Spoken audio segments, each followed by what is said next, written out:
اے پیغمبر، لوگ تم سے عزت والے مہینوں میں لڑائی کرنے کے بارے میں دریافت کرتے ہیں، کہہ دو کہ ان میں لڑنا بڑا گناہ ہے، اور اللہ کی راہ سے روکنا اور اس سے کفر کرنا اور مسجد حرام یعنی خانہ کعبہ میں جانے سے بند کرنا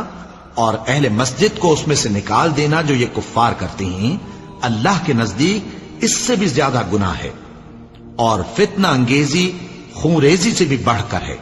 اور یہ لوگ ہمیشہ تم سے لڑتے رہیں گے، یہاں تک کہ اگر مقدور رکھیں تو تم کو تمہارے دین سے پھیر دیں،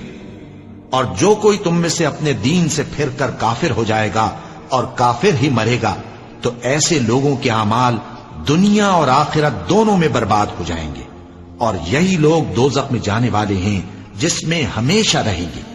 جو لوگ ایمان لائے اور اللہ کے لیے وطن چھوڑ گئے اور کفار سے جنگ کرتے رہے، وہی اللہ کی رحمت کے امیدوار ہیں، اور اللہ بخشنے والا ہے، رحمت کرنے والا ہے۔ اے پیغمبر، لوگ تم سے شراب اور جوئے کا حکم دریافت کرتے ہیں، کہہ دو کہ ان میں گناہ بڑے ہیں اور لوگوں کے لیے کچھ فائدے بھی ہیں، مگر ان کے گناہ فائدوں سے کہیں زیادہ ہیں، اور یہ بھی تم سے پوچھتے ہیں کہ اللہ کی راہ میں کون سا مال خرچ کریں، کہہ دو کہ جو ضرورت سے زیادہ ہو۔ اس طرح اللہ تمہارے لیے اپنے احکام کھول کھول کر بیان فرماتا ہے تاکہ تم سوچو، یعنی دنیا اور آخرت کی باتوں میں غور کرو۔ اور تم سے یتیموں کے بارے میں بھی دریافت کرتے ہیں، کہہ دو کہ ان کی حالت کی اصلاح بہت اچھا کام ہے، اور اگر تم ان سے مل جل کر رہنا یعنی خرچ اکٹھا رکھنا چاہو تو وہ تمہارے بھائی ہیں، اور اللہ خوب جانتا ہے کہ خرابی کرنے والا کون ہے اور اصلاح کرنے والا کون۔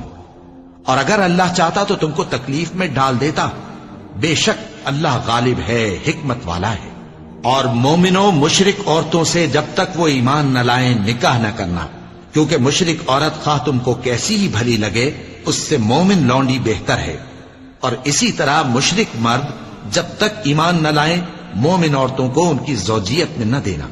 کیونکہ مشرک مرد سے خواہ وہ تم کو کیسا ہی بھلا لگے مومن غلام بہتر ہے۔ یہ مشرک لوگوں کو دوزخ کی طرف بلاتے ہیں، اور اللہ اپنی مہربانی سے بہشت اور بخشش کی طرف بلاتا ہے، اور اپنے حکم لوگوں سے کھول کھول کر بیان کرتا ہے تاکہ نصیحت حاصل کریں۔ اور تم سے حیض کے بارے میں دریافت کرتے ہیں، کہہ دو وہ تو نجاست ہے، سو ایام حیض میں عورتوں سے کنارہ کش رہو، اور جب تک وہ پاک نہ ہو جائیں ان سے مقاربت نہ کرو۔ ہاں، جب وہ پاک ہو جائیں تو جس طریق سے اللہ نے تمہیں ارشاد فرمایا ہے ان کے پاس جاؤ، کچھ شک نہیں کہ اللہ توبہ کرنے والوں اور پاک صاف رہنے والوں کو دوست رکھتا ہے۔ تمہاری عورتیں تمہاری کھیتی ہیں، تو اپنی کھیتی میں جس طرح چاہو جاؤ، اور اپنے لیے نیک عمل آگے بھیجو، اور اللہ سے ڈرتے رہو، اور جان رکھو کہ ایک دن تمہیں اس کے روبرو حاضر ہونا ہے۔ اور اے پیغمبر، ایمان والوں کو بشارت سنا دو، اور اللہ کے نام کو اس بات کا ہیلا نہ بنانا کہ اس کی قسمیں کھا کھا کر سلوک کرنے اور پرہیزگاری کرنے اور لوگوں میں صلح و سازگاری کرانے سے رک جاؤ، اور اللہ سب کچھ سنتا ہے، جانتا ہے۔ اللہ تمہاری لغو قسموں پر تم سے مواخذہ نہیں کرے گا، لیکن جو قسمیں تم قصد دلی سے کھاؤ گے ان پر مواخذہ کرے گا، اور اللہ بخشنے والا ہے، بردبار ہے۔ جو لوگ اپنی عورتوں کے پاس جانے کی قسم کھا لیں ان کو 4 مہینے تک انتظار کرنا چاہیے، اگر اس عرصے میں قسم سے رجوع کر لیں تو اللہ بخشنے والا ہے، مہربان ہے، اور اگر طلاق کا ارادہ کر لیں تو بھی اللہ سنتا ہے، جانتا ہے۔ اور طلاق والی عورتیں 3 حیض تک اپنے تئیں روکے رہیں، اور اگر وہ اللہ اور روز قیامت پر ایمان رکھتی ہیں تو ان کو جائز نہیں کہ اللہ نے جو کچھ ان کے شکم میں پیدا کیا ہے اس کو چھپائیں، اور ان کے خاوند اگر پھر موافقت چاہیں تو اس مدت میں وہ ان کو اپنی زوجیت میں لے لینے کے زیادہ حقدار ہیں۔ اور عورتوں کا حق مردوں پر ویسا ہی ہے جیسے دستور کے مطابق مردوں کا حق عورتوں پر ہے،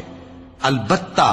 مردوں کو عورتوں پر 1 درجہ فضیلت ہے، اور اللہ غالب ہے، صاحب حکمت ہے۔